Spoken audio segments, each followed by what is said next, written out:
بسم اللہ الرحمن الرحیم۔ السلام علیکم۔ 29 سپٹمبر دنیا میں ہارٹ ڈے کے طور پر منایا جاتا ہے۔ تو اس دن کے حوالے سے میں اپنا ہارٹ کا ایک بہت ہی اچھا کیس آپ کے ساتھ شیئر کرتا ہوں اور اس موضوع پر بات کرتے ہیں کہ کیا ہومیوپیتھی کے ذریعے امراض قلب کا علاج ممکن ہے، اگر ممکن ہے تو کیسے ممکن ہے، اور ہومیوپیتھی میں کتنی ٹائپس کی میڈیسنز ہیں جو امراض قلب کے مریضوں کے لیے شفا بخش ثابت ہو سکتی ہیں اور دل کے مریضوں کو ان کی بیماری سے چھٹکارا دلا کر ایک صحت مند زندگی گزارنے کے قابل بنا سکتی ہیں۔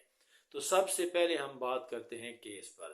یہ پیشنٹ کی رپورٹ آپ کے سامنے ہے، آپ خود دیکھ سکتے ہیں، ذرا کاؤنٹ کیجئے کہ اس میں 6 جگہ پر بلاکیج ہے۔ کتنی جگہ پر؟ 6 جگہ پر بلاکیج ہے، اور 6 جگہ پر بلاکیج ہونے کی وجہ سے ہارٹ سرجن نے اس سے معذرت کر لی تھی، ان کو جواب دے دیا تھا کہ نہ تو آپ کو اتنے ایٹ اے ٹائم سٹنٹ ڈالے جا سکتے ہیں اور نہ ہی آپ کا آپریشن کے ذریعے اتنی جگہ سے آپ کے ہارٹ کو ریپیئر کیا جا سکتا ہے، لہٰذا ان کے پاس اس پیشنٹ کے لیے کوئی حل موجود نہیں تھا۔ تو جس طرح کے عام طور پر ہوتا ہے کہ دوسرے طریقہ ہائے علاج سے جب مریض مایوس ہو جاتے ہیں تب وہ ہومیوپیتھی کی طرف آتے ہیں، تو یہ پیشنٹ بھی ادھر سے مایوس ہو کر ہماری طرف آیا۔ تو میرے پاس جب آیا تو میں نے اس کا الحمدللہ غذاؤں کے ذریعے اور اپنی ہومیوپیتھک دواؤں کے ذریعے جب اس کا علاج کیا ہے تو اب یہ پیشنٹ الحمدللہ مکمل طور پر شفا یاب ہو چکا ہے۔ اب گزشتہ تقریباً 4 ماہ سے یہ ہماری میڈیسن بھی نہیں لے رہا۔ یہ بات اچھی طرح ذہن نشین کر لیں، سن لیں، سمجھ لیں کہ اب یہ پیشنٹ مکمل طور پر شفا یاب ہو کر کسی بھی طرح کی دوا کے بغیر ایک مکمل صحت مند زندگی گزار رہا ہے، جبکہ دوسرے سسٹم میں ایسا قطعاً ممکن نہیں ہوتا۔ اگر پیشنٹ ایک بار سٹنٹ ڈلواتا ہے تو ایسے بہت سے پیشنٹ آپ نے دیکھے ہوں گے جن کو بعد میں دوبارہ سال بعد، 1.5 سال بعد، 2 سال بعد دوبارہ سٹنٹ ڈلوانے پڑتے ہیں۔ اس کے بعد تیسری بار بھی ان کو ایسی نوبت آ سکتی ہے یا پھر تیسری بار ان کو آپریشن کا مشورہ دیا جاتا ہے، اور جو پیشنٹ شروع ہی سے بائی پاس یا آپریشن کرواتے ہیں ان کو آپریشن کرنے کے بعد بھی اس بیماری سے نجات حاصل نہیں ہوتی۔ باقی ماندہ زندگی اتنا بڑا آپریشن کرنے کے بعد اور باڈی کو اتنا ڈیمیج کرنے کے بعد بھی ان کو باقی ساری زندگی دواؤں کے ساتھ اور بیماری کے ساتھ گزارنی پڑتی ہے، جبکہ ہمارا پیشنٹ الحمدللہ جب سے اس نے ہمارا علاج مکمل کیا ہے اس کے بعد کسی بھی طرح کی دوا کے بغیر مکمل صحت مند زندگی گزار رہا ہے۔ انشاءاللہ میں کوشش کروں گا کہ اس پیشنٹ کا انٹرویو بھی کر کے آپ کے ساتھ شیئر کروں۔ تو ایسا کیسے ممکن ہے، اس کے اوپر ہم بات کرتے ہیں کہ اتنا بڑا پیشنٹ، اتنا بڑا مریض جس کا ادھر کوئی حل ہی نہیں تھا، سٹنٹ بھی نہیں ڈالے جا سکتے تھے، آپریشن کے ذریعے بھی اس کا کوئی حل ممکن نہیں تھا، ہومیوپیتھی میں ہمارے پاس وہ کیسے شفا یاب ہو گیا۔ تو اس کے لیے 2 باتیں جن کے اوپر غور کرنا ضروری ہے۔ سب سے پہلی بات کہ ہارٹ کے کیسز، یہ پیشنٹ بھی اچھی طرح بات سن لیں اور ہومیوپیتھک ڈاکٹرز بھی اس بات کو ذہن نشین کر لیں کہ ایسے ہارٹ کے کیسز جس معالج کو غذاؤں کے اوپر بہت اچھی دسترس حاصل نہیں ہے، غذاؤں کا جس معالج کو بہت گہرا اور بہت وسیع علم نہیں ہے، وہ ایسے کیس نہیں لے سکتا، ایسے کیس نہیں ڈیل کر سکتا، شفا یاب کرنا تو بہت دور کی بات ہے۔ اس کی وجہ یہ ہے کہ یہ کیس یہ ہانی من کے ایفوریزم 77 کے مطابق سوڈو کرونک ڈیزیزز سے بلانگ کرتے ہیں، یعنی کہ غذا اور لائف سٹائل کی بیماریاں۔ تو اگر آپ کے پاس غذاؤں کا وسیع علم ہے کہ یہ بلاکیج کس وجہ سے پیدا ہوتی ہے، کن غذاؤں سے پیدا ہو سکتی ہے، کن اسباب سے پیدا ہو سکتی ہے، پھر ان کو روک کر آگے غذاؤں کے ذریعے آپ نے اس کا تدارک کیسے کرنا ہے، تو تب ہی آپ ایسے کیس کو ہاتھ ڈال سکتے ہیں۔ اس میں پھر آگے اس کی بہت ساری تفصیلات ہیں۔ آج کل یوٹیوب اور انٹرنیٹ وغیرہ پر جو کیٹو ڈائٹ مشہور ہے، جس کے بارے میں یہ کہا جا رہا ہے کہ یہ ڈائبٹیز اور ہارٹ کے پیشنٹ کو بہت زیادہ فائدہ دیتی ہے، یا اس سے دنیا میں ہزاروں لاکھوں مریض شفا یاب ہو چکے ہیں۔ میرے تجربے کے مطابق یہ اس طرح کے پیشنٹ کے لیے، زیادہ تر پیشنٹ کے لیے یہ موزوں نہیں ہوتی۔ اس کی وجہ یہ ہے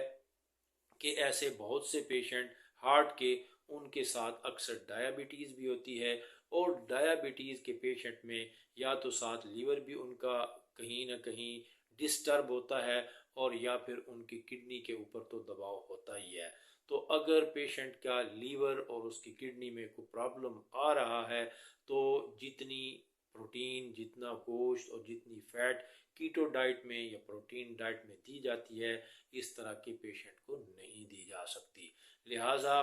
کیٹو ڈائٹ کے ساتھ پھر فٹ فار لائف ایک ڈائٹ کا میتھڈ اور کانسیپٹ ہے، یا پھر ویجیٹیرین جو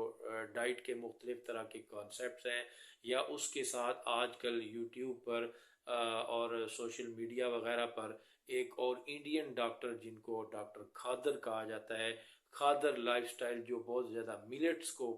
پروموٹ کر رہے ہیں۔ ان ساری چیزوں کو ملا کر ہر پیشنٹ کے ہارٹ کے مطابق، اس کی شوگر کے مطابق، اس کی لیور اور اس کی کڈنی کے مطابق ایک انڈیویجولائزڈ ڈائٹ پلان سیٹ کرنا پڑتا ہے، جس سے اس طرح کے مریض کی ہیلپ کی جا سکتی ہے۔ اس کے بعد دوسری بات یہ ہے کہ اس طرح کے مریض ہومیوپیتھی کے ذریعے بالخصوص کیوں شفا یاب ہو سکتے ہیں۔ اس کی بہت بڑی وجہ یہ ہے کہ ہومیوپیتھی میں امراض قلب کے لیے، دل کے مریضوں کے لیے دواؤں کا اتنا وسیع ذخیرہ موجود ہے، جو کسی بھی دوسری پیتھی میں ممکن ہی نہیں ہے۔ ہمارے ہاں ہومیوپیتھی میں دل کے مریضوں کے لیے 10 نہیں، 20 نہیں، کئی 100 دوائیں موجود ہیں، جو پیشنٹ کی علامات اور کنڈیشن اور اس کی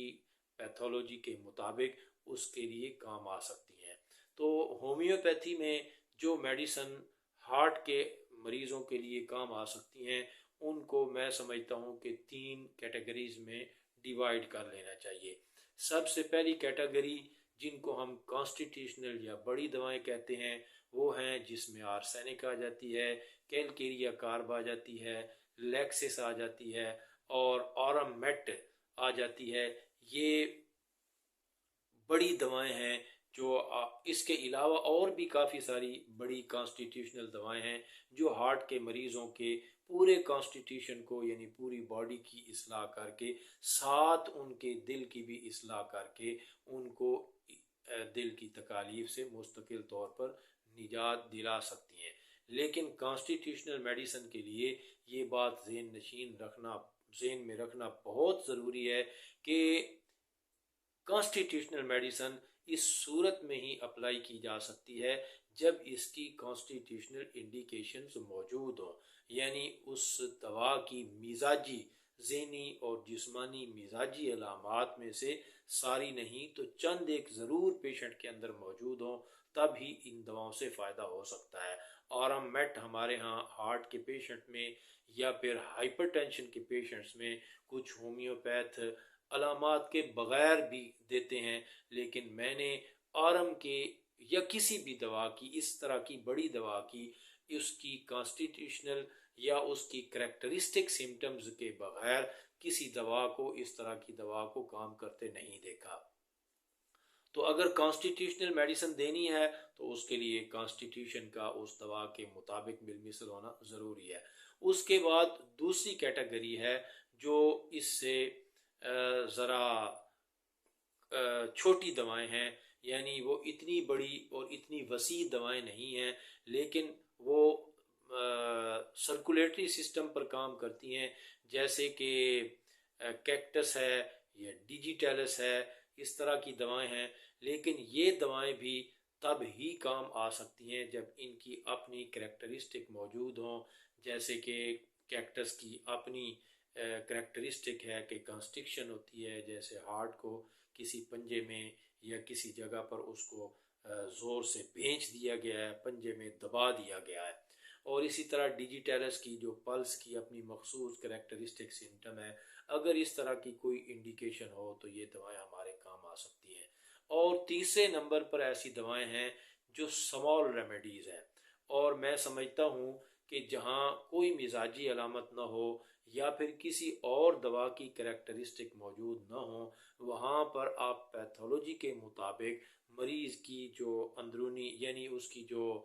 ٹیسٹ رپورٹس ہیں، ان رپورٹس کے مطابق، اس کی پیتھولوجی کے مطابق بھی آپ ہومیوپیتھک میٹیریا میڈیکا میں سے بہترین دوا منتخب کر سکتے ہیں سمال ریمیڈیز میں، جن میں سے 3 دوائیں میں بطور خاص آپ کے ساتھ شیئر کرنا چاہوں گا، جس میں سے سب سے پہلی ہے ایڈونس۔ تو ایڈونس میڈیسن یہ دل کے اوپر بہت اچھا کام کرتی ہے۔ اگر آپ اس کی اسٹڈی کریں تو آپ دیکھیں گے کہ فیٹی ڈی جنریشن یہ اس میں پائی جاتی ہے، یعنی فیٹی ڈی جنریشن سے ہارٹ کمزور ہو جاتا ہے اور اس کی ورکنگ میں ڈسٹربنس آ جاتی ہے، اور یہ اس کو ٹھیک کر کے regulates the heart plus and increases the power of contraction. یعنی فیٹی ڈی جنریشن کی وجہ سے جب ہارٹ کمزور ہو جائے تو یہ اس کمزوری کو درست کر کے ہارٹ کی کنٹریکشن کو درست کرتی ہے۔ اس کے ساتھ ساتھ پھر یہ کارڈیک ڈراپسی میں بھی کام آ سکتی ہے، جس میں پیشنٹ کی ویٹیلٹی بہت لو ہو جاتی ہے، بہت کمزور ہوتا ہے، اور ہارٹ کی ویکنس کو اور سلو پلس کو یہ دوا درست کرتی ہے، لیکن یہ آپ کو ٹنکچر میں یا بہت ہی چھوٹی پوٹینسی میں استعمال کرنی پڑے گی۔ اس کے بعد دوسری میڈیسن ہے کانولیریا، یہ بھی آپ سٹڈی کریں، بہت ہی اچھی ہارٹ کی ریمیڈی ہے، اور اس کے اندر کون سی کنڈیشن پائی جائے گی، ہارٹ کی کیا پیتھولوجی ہوگی، ڈسٹینٹڈ وینٹریکلز، ہارٹ کے وینٹریکلز پھیل جاتے ہیں، یعنی دل کا پھیل کر بڑا ہونا، یہ بھی ہارٹ کے اکثر پیشنٹ میں آپ نے سنا ہوگا کہ اس کا دل بڑا ہو گیا ہے، پھیل گیا ہے، تو اس کے لیے کانولیریا یہ زبردست قسم کی ٹاپ کلاس میڈیسن ہے۔ اس کے ساتھ پھر اس میں وینس سٹیسس بھی پایا جاتا ہے، تو وینس سٹیسس یہ ہارٹ میں بھی ہو سکتا ہے، اور اگر وینس سٹیسس کسی باڈی کے اور مقام پر ہو، عام طور پر یہ ٹانگوں میں ہوتا ہے، تو وہاں بھی یہ ریمیڈی بہت اچھا کام کرتی ہے۔ اور سٹیسس کی وجہ سے جو بلڈ فلو ہے وہ سلو ہو جاتا ہے، تو یہ سٹیسس کو درست کر کے بلڈ فلو کو نارمل کر کے یہ ہارٹ پیشنٹ کی بہت اچھی میڈیسن ثابت ہو سکتی ہے۔ اس کے بعد تیسری میڈیسن ہے سٹروفینتھس۔ سٹروفینتھس بھی ہارٹ کی بہت ہی اچھی میڈیسن ہے، اور اس میں جو کنڈیشن ہے وہ ہے مائٹرل ریگرجیٹیشن، کہ جب پیشنٹ ہارٹ کے وال وہ کمزور ہو کر وہ جو دل کے اندر خون چلا جاتا ہے اس کو پوری طرح کنٹریکٹ کر کے، یعنی جب ہارٹ کنٹریکٹ ہوتا ہے اور خون اس سے نکل کے باہر جاتا ہے تو وال خراب ہونے کی وجہ سے وہ پورا خون باہر نہیں جا سکتا بلکہ کچھ اندر ہی رک جاتا ہے، یہ ہے مائٹرل ریگرجیٹیشن۔ تو اس میں سٹروفینتھس آپ کے بہت اچھا کام آ سکتی ہے۔ اس کے بعد اس میں ہارٹ کے مسلز ویک ہوتے ہیں، اور اس کے ساتھ پھر یہ ہارٹ کے مسلز ویک مسلز کو یہ بہتر کر کے انکریزز دا کنٹریکٹائل پار، تو یہ ہارٹ کی جو کنٹریکٹ کرنے کی صلاحیت ہے اس کو بہتر کر کے یہ ہارٹ کے پیشنٹ کے کام آ سکتی ہے۔ تو یہ بہت سی میڈیسن ہے۔ اس کے علاوہ ایک اور ہماری ہومیوپیتھی کی میڈیسن ہے لیٹروڈیکٹس میکٹینز، جو انجائنا کی بہت ٹاپ کلاس میڈیسن ہے۔ تو اس طرح ہمارے پاس ہومیوپیتھی میں بہت سی ایسی دوائیں ہیں، یعنی بڑی کانسٹیٹیوشنل دواؤں سے لے کر بلڈ سرکولیشن پر اور ہارٹ پر اثر انداز یعنی سرکولیٹری سسٹم پر اثر انداز ہونے والی، اور اس کے بعد پھر ڈائریکٹ ہارٹ کی پیتھولوجیز پر اثر انداز ہو کر ان کی اصلاح کرنے والی دواؤں کی ہومیوپیتھی میں ایک وسیع ترین رینج موجود ہے۔ اور اگر کوئی معالج ان دواؤں کو اچھی طرح سمجھتا ہو اور اس کے ساتھ پھر وہ پیشنٹ کے بیماری کے اسباب کو یعنی اس کی غذاؤں کو بھی درست کر کے اس کا علاج کرے، تو وہ ایسے مریضوں کی بہت اچھی ہیلپ کر سکتا ہے، اور ایسے مریضوں کو مکمل طور پر شفا سے ہمکنار کر کے بیماری سے اور دواؤں سے مستقل طور پر نجات دلا سکتا ہے۔ بہت شکریہ۔ اللہ حافظ۔